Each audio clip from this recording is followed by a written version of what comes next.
Hola estudiantes, ¿cómo se encuentran? En esta clase vamos a abordar la unidad número 2, que trata sobre promoción de una vida sana en la niñez y en la adolescencia. Les habla la licenciada Fernanda Montenegro. Yo voy a estar a cargo de esta clase.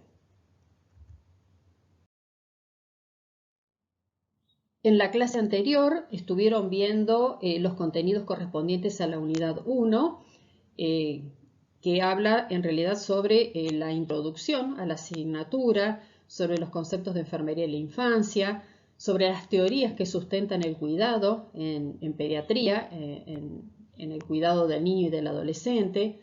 Hablaron sobre factores protectores de riesgo, tuvieron un acercamiento, un enfoque a la interculturalidad. Es decir, se refirieron a la introducción a la materia en relación a todas las estrategias de promoción y prevención que propone la SAIEPI, que es la atención integrada a las enfermedades prevalentes de la infancia. Este concepto transversaliza todo el contenido de la asignatura en todas las áreas y es en el cual nos basamos para formular las clases. En esta unidad vamos a comenzar a ver los conceptos de crecimiento y desarrollo, a qué se refieren. Vamos a ver las características, cómo se valora una tabla de crecimiento, los logros del desarrollo alcanzado en las distintas etapas de la niñez, las teorías también en las distintas etapas.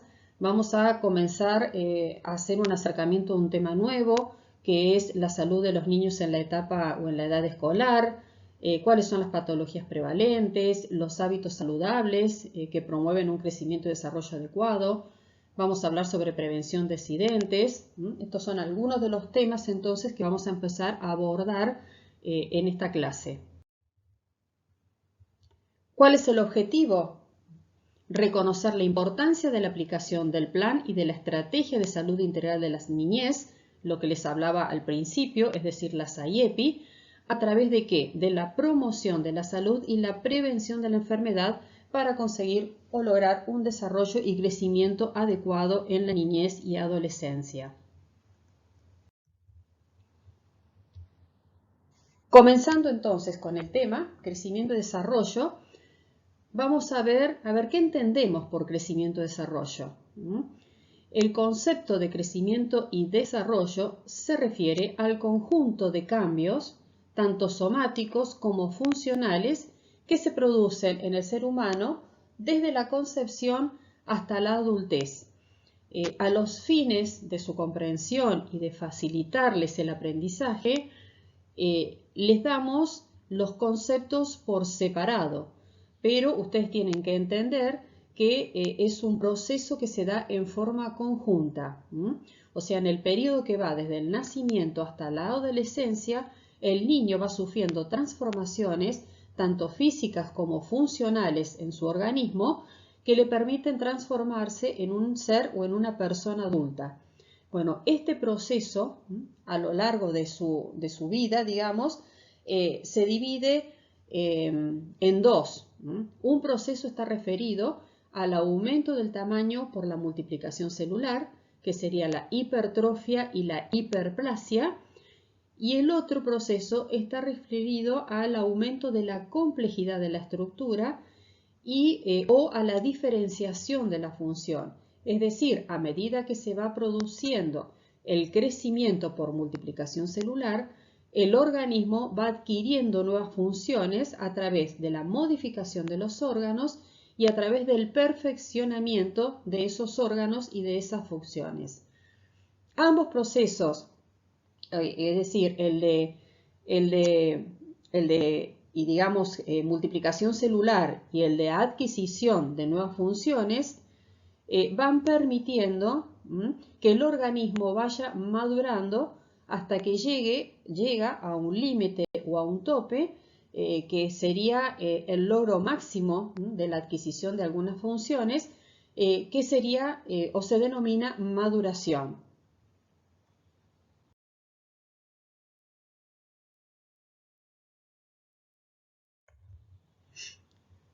La maduración, entonces, es el nivel máximo que se puede alcanzar en la adquisición de funciones, o sea, el nivel máximo de desarrollo que se produce en un momento determinado de la vida y la adaptación funcional a la misma.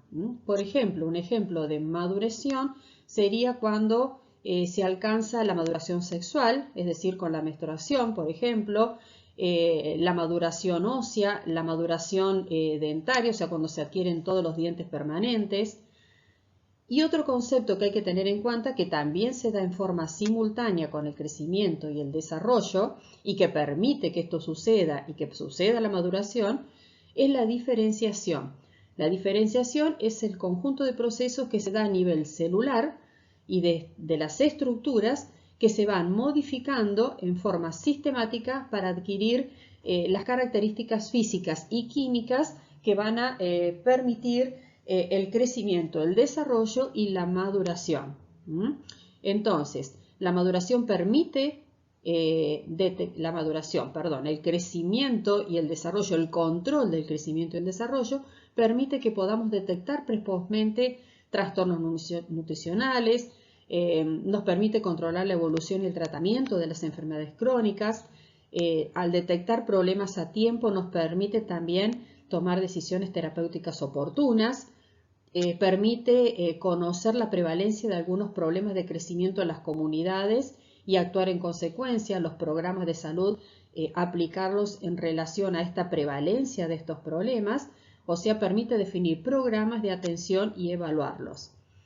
El crecimiento y desarrollo debe ser controlado. Ustedes saben que desde el momento en que el niño nace y hasta que crece se recomiendan controles periódicos de crecimiento y desarrollo. Entonces, ¿cuáles son los controles mínimos que debe tener un niño aunque no esté enfermo? Es decir, para justamente una vigilancia de su crecimiento y desarrollo. El primer control lo tiene que tener entre los 7 y 10 días de vida. Después de 1 a 6 meses debe tener como mínimo un control mensual. Desde los 6 meses al año, un control cada 2 meses. Del año a los 2 años, un control cada 3 meses. Y después se va espaciando entre los 2 y los 3 años cada 6 meses. Y desde los 3 años, una vez por año hasta los 5 años como mínimo. Influyen varios factores en el crecimiento y en el desarrollo que nos van a determinar también algunos riesgos. ¿Cuáles serían? Acá se pueden ver algunos de los factores. Los factores pueden ser extrínsecos o pueden ser intrínsecos. Nos referimos a los factores extrínsecos, por ejemplo, a la alimentación, a las condiciones ambientales como el clima, enfermedades en sí. Si son largas, tienen efecto negativo y la privación, por ejemplo, afectiva y de estímulos, los niños que son separados del afecto materno son más propensos a sufrir enfermedad, por ejemplo. Y a factores intrínsecos, que eso ya sí está relacionado con factores propios del niño, la influencia genética, que va a incidir en la talla, en los factores endocrinos, factores metabólicos, factores neuronales. Entonces, todos estos factores van a influir en el crecimiento y en el desarrollo de un niño. Por ejemplo, y determinar los riesgos. Por ejemplo, un niño con riesgo psicosocial es aquel que vive en condiciones sociales, familiares o emocionales que son poco favorecedoras para el crecimiento, como la falta de cuidados o la falta de relaciones de apego o apegos inadecuados, el maltrato, la negligencia, los abusos. Todo esto pueden alterar el proceso madurativo de ese niño. Un niño con trastorno de desarrollo es en el que se observa la existencia de una desviación en el curso del desarrollo como consecuencia de acontecimientos que le pueden ir pasando en relación a su salud o en relación a algún factor que puede comprometer la evolución biológica, y esto se puede detectar, por ejemplo, cuando uno analiza las curvas de crecimiento en las tablas de percentilos. Un niño también puede tener un riesgo biológico, por ejemplo, en el periodo prenatal o postnatal, o durante su desarrollo temprano, en el primer año de vida. Si un niño es sometido a situaciones estresantes o a otras situaciones de riesgo, de alimentación, de apego y demás, también pueden alterar el proceso madurativo. O por ejemplo, un niño que ha sido prematuro, que estuvo internado al nacimiento, que nació con bajo peso o que tuvo una falta de oxígeno al nacer. Bueno, todos estos son riesgos biológicos que se van a manifestar más adelante en el crecimiento y en el desarrollo de ese niño. El desarrollo tiene algunas características que son comunes a todos los seres humanos. Las conocemos como tendencias, principios o supuestos básicos del crecimiento y desarrollo que son universales y básicos para todos los seres humanos, como les decía. Son más aparentes por ahí en relación al crecimiento físico, o sea, más fáciles de identificar, de reconocer, pero se aplican también a los aspectos psicológicos y sociales. ¿Cuáles son? Uno de los principios dice que el desarrollo es ordenado. Esto significa que tiene una secuencia predecible y bien clara. Acá tenemos un ejemplo. El niño primero ¿qué hace? Primero gatea, después se pone de pie y finalmente comienza a caminar.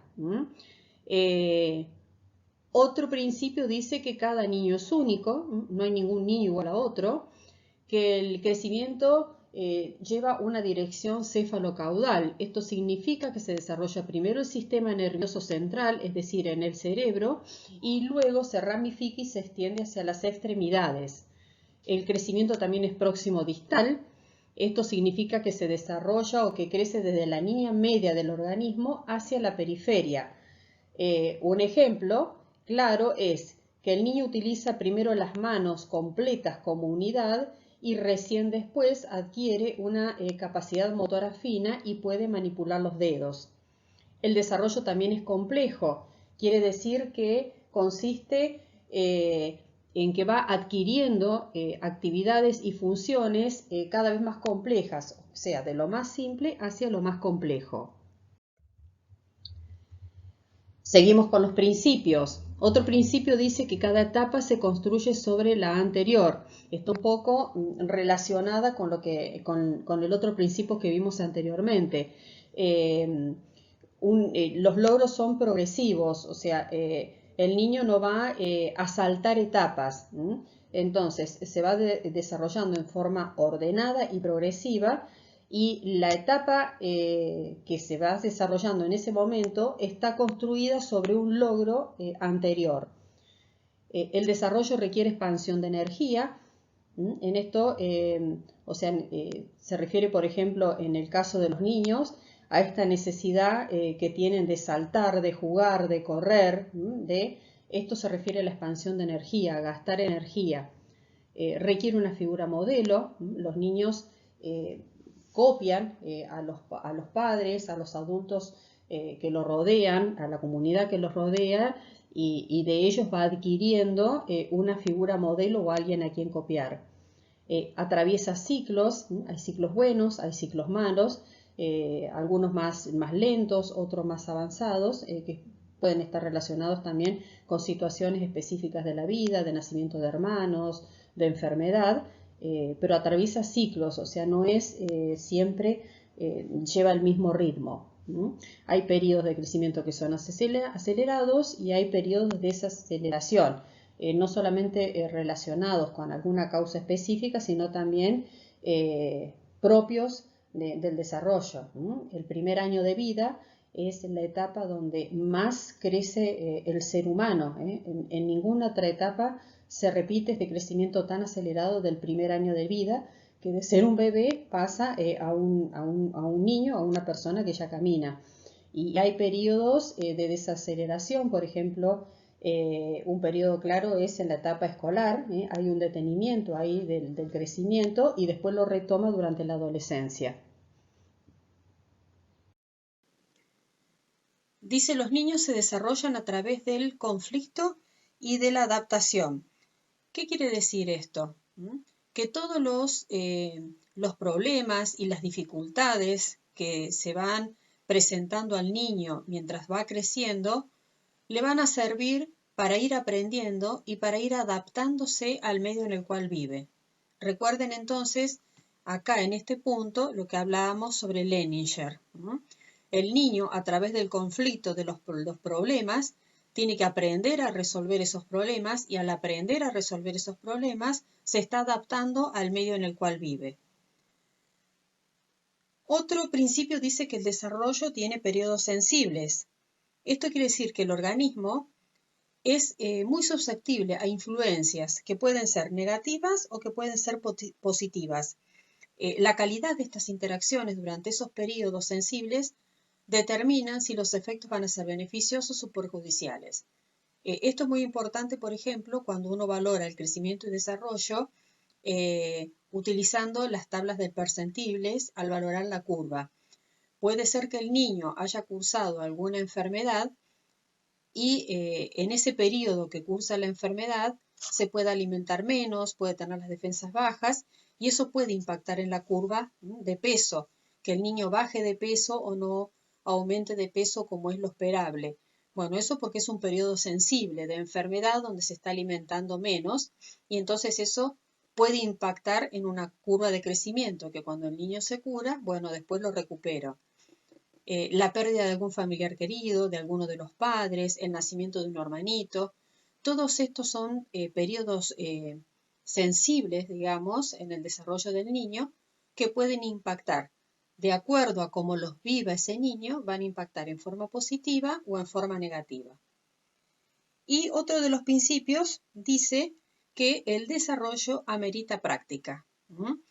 Los niños, a medida que van creciendo, en esto de que van atravesando conflictos y se van adaptando, y bueno, practicando. Es todo un ensayo, prueba, error. Todo lo que le va pasando, todas las experiencias a las cuales se va enfrentando durante su vida, durante su crecimiento, van a impactar en su crecimiento y en su desarrollo. Vamos a empezar entonces a ver el crecimiento y el desarrollo de acuerdo a los periodos o etapas de la infancia. Para facilitar el estudio, todos estos conceptos y todos estos avances dentro del crecimiento y el desarrollo los vamos a ir dando en base a los periodos en que se clasifica la infancia. Esta clasificación, ¿qué es lo que hace? Facilitar la descripción de las características que están asociadas a la mayoría de los niños en un periodo y en un tiempo determinado, que se caracteriza justamente porque aparecen cambios distintivos y que se tienen que cumplir tareas específicas del desarrollo, digamos, en todas las áreas. ¿Esto qué es? Habilidades y competencias que son características y pertinentes, digamos, a cada etapa del niño y que los niños deben conseguir. Cuando uno hace una valoración y un control del desarrollo, lo hace a través de esta clasificación. O sea, se espera que un niño adquiera determinadas habilidades y determinadas características en determinados periodos de la infancia que son comunes a todos los niños. Entonces, esta es una forma de valorar el desarrollo. Más allá de que cada niño es único, hay características comunes a cada etapa de la infancia que nos sirve para valorar ese desarrollo y ese crecimiento. Estos son los periodos que utilizamos nosotros en la materia, pero hay diversos autores. Ustedes cuando especifiquen o clasifiquen los periodos, si no son los que nosotros les presentamos acá en la cátedra, citen el autor del cual lo sacaron. No son tan diferentes, son prácticamente similares, pero por ahí hay diferencia de un año o 2 años. Tenemos la primera infancia, que va desde el nacimiento hasta los 2 años y medio. A su vez, esta primera infancia se divide en recién nacido hasta el primer mes de vida. Dentro de ese primer mes de vida tenemos un periodo neonatal precoz, que son los 7 días, y tardío, que es hasta los 30 días. Después tenemos el lactante, que va desde el nacimiento hasta el año de vida, y el lactante mayor, que va hasta los 2 años de vida. Después pasamos a un segundo periodo, que es la segunda infancia o la edad preescolar, cuando el niño va al jardín, que va desde los 2 años y medio hasta los 6 años. Ahora, o sea, sería hasta los 5, porque a los 6 ya empieza la etapa escolar. Aquí hay que tener en cuenta que alguna bibliografía toma esta segunda etapa desde los 2 años hasta la adolescencia. Por eso siempre citen al autor si utilizan otra clasificación. La edad escolar comienza entonces a los 6 años y termina a los 12 años. Depende de los países. Hay algunos que extienden más el primario y achican el secundario y otros al revés. Y después tenemos la tercera infancia, que es la adolescencia. La pediatría es la rama de la pediatría que se encarga de estudiar a los adolescentes. La adolescencia comienza con los caracteres sexuales secundarios y acaba con la conclusión del crecimiento a los 18 años, o lo que ya habíamos visto cuando alcanzan la maduración. En los niños comienza a los 12 años, en las niñas aproximadamente a los 10 años, que sería la etapa de la pubertad. En este periodo de la adolescencia, los niños alcanzan la capacidad de procrear, es decir, desarrollan los caracteres sexuales. Por eso se dice que durante la adolescencia alcanzan la maduración sexual. La salud escolar. Este es un tema nuevo que hemos incorporado al programa. Si bien lo veníamos tratando en forma general cuando hablábamos del niño en la etapa escolar y preescolar, ahora lo estamos abordando como en una forma más específica y sobre todo en esta situación que estamos viviendo en relación a la virtualidad, a la pandemia, a los cambios de hábitos en el forma de dictado de la escolaridad. Así que nos pareció oportuno incorporarlo como tema y tratarlo un poco más específicamente. La salud escolar es un campo de aplicación de la salud que está referida a intervenciones de fomento de la salud y de calidad de vida y de prevención de enfermedades dentro del ámbito escolar. Acá aparece una figura que nosotros estamos tratando también de instalar dentro de la sociedad, que es el de la enfermera escolar. Estamos tratando de que se incorpore una enfermera dentro de las instituciones educativas como apoyo a la maestra y a las instituciones, que sería el profesional enfermero que realizaría, o sea, se desempeñaría dentro de las escuelas, prestando atención específicamente a los cuidados de la salud de la comunidad educativa, los niños, los padres, los maestros, con actividades de promoción y prevención. O sea, aprender hábitos saludables dentro del colegio trae muchísimos beneficios, entre los que se encuentran, por ejemplo, la prevención de enfermedades crónicas como la obesidad, el sobrepeso en los niños. La Organización Mundial de la Salud, ustedes saben que asegura que la promoción de alimentación saludable y de actividad física es fundamental en los colegios en la lucha contra la obesidad infantil. Por ejemplo, mantener un estilo de vida saludable reduce mucho las posibilidades de los niños de contraer enfermedades a medida que van creciendo y en la vida adulta. ¿Cuáles son algunas características de este profesional que se desempeña en las escuelas y que se está promoviendo incorporar en varios países del mundo?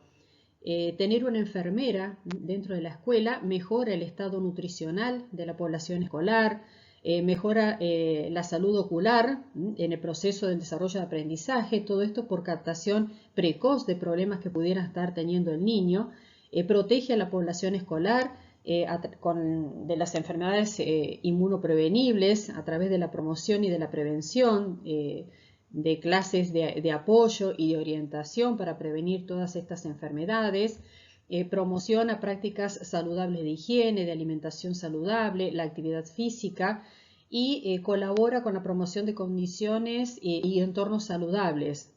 O sea, el objetivo de la enfermera dentro de las escuelas sería brindar una atención integral a toda la población escolar para elevar entonces la calidad de vida de los niños, no solamente de los niños, sino también de toda la colectividad escolar. Acá entran los maestros, los auxiliares de los maestros, entran los padres, las familias. Entonces, contribuiría o contribuye a desarrollar una cultura de salud a través de la detección temprana de riesgos y de daños relacionados con el proceso de enseñanza-aprendizaje y también con la atención oportuna de las enfermedades prevalentes y de las enfermedades crónicas. La evaluación integral de la salud dentro de los colegios, por ejemplo, sería uno de los propósitos, o sea, controlar el peso y la talla, controlar los carnets de vacunas, controlar la salud bucal, la salud mental, la agudeza visual, y todo entonces, como decíamos, relacionado a los comportamientos saludables, enseñarle a los chicos el correcto lavado de manos, a comer bien, alimentarse bien en los recreos, se promocionarían, por ejemplo, los kioscos saludables dentro de las escuelas, la convivencia saludable, evitar el bullying, las agresiones, las situaciones de violencia, a cepillarse los dientes, bueno, todas acciones de promoción y de prevención que ayudarían a los niños a adquirir hábitos saludables que después también los pueda aplicar en su vida privada y en su vida familiar, no solamente dentro del ámbito escolar. Los TICs en el proceso de enseñanza-aprendizaje, fíjense que las TICs llegaron como medio para fortalecer los procesos pedagógicos. Las TICs ya estaban siendo utilizadas en las escuelas como un complemento o como una ayuda a la presencialidad, y de golpe se convirtieron en la única forma de acceder al aprendizaje.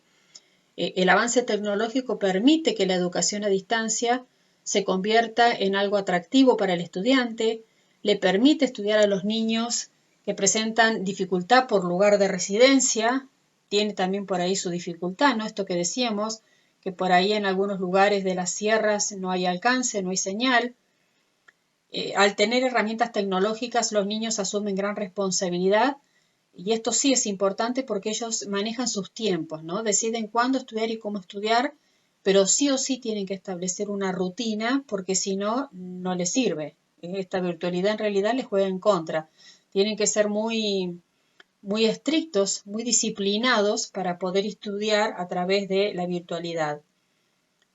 Y bueno, una ventaja es que este proceso de aprendizaje ha permitido una instancia más participativa y colaborativa por esto de las aulas, de los Zoom, de los Meet compartidos.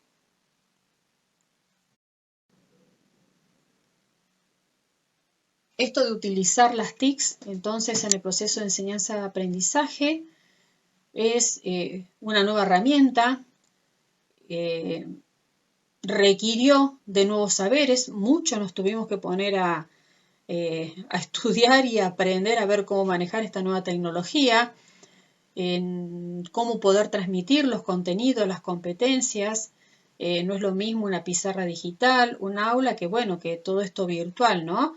Entonces esta nueva metodología nos ha permitido activar otros roles, tanto en la escuela, en la casa, con el entorno. Le ha significado un cambio muy grande a las familias, porque también las madres, los padres, se han tenido que poner a colaborar con el niño para que estudie, y los padres no siempre están muy al tanto de los contenidos pedagógicos que están estudiando los niños, porque ellos tampoco lo manejan porque no lo han utilizado, no han aprendido de esa manera. Bueno, esto implicó cambios, ¿no? Nuevas organizaciones, nuevas infraestructuras. Esta virtualidad forzada, digamos, y tan de golpe, ha implicado todo un cambio cultural que supongo y creo que llegó para quedarse.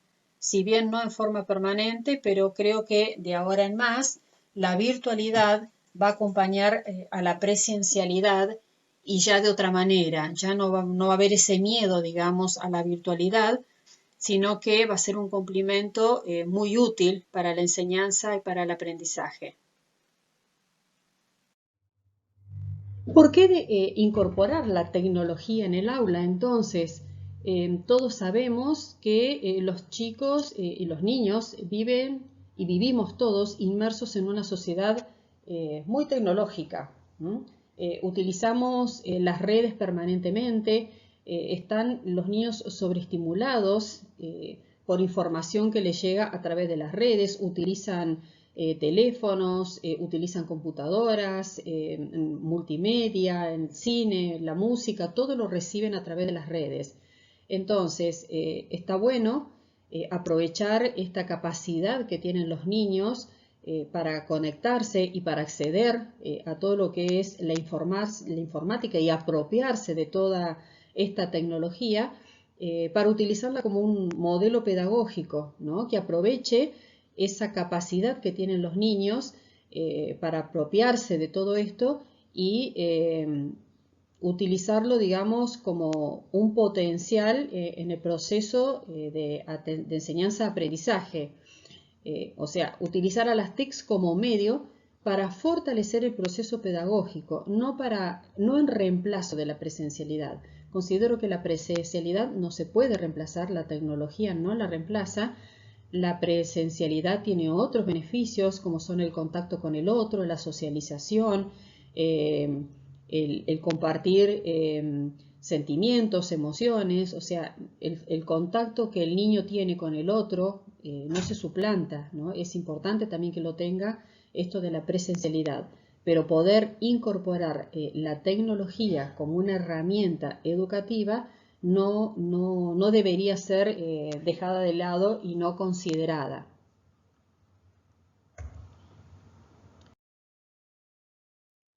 Bueno, la bibliografía, como en todas las clases, para que puedan consultar.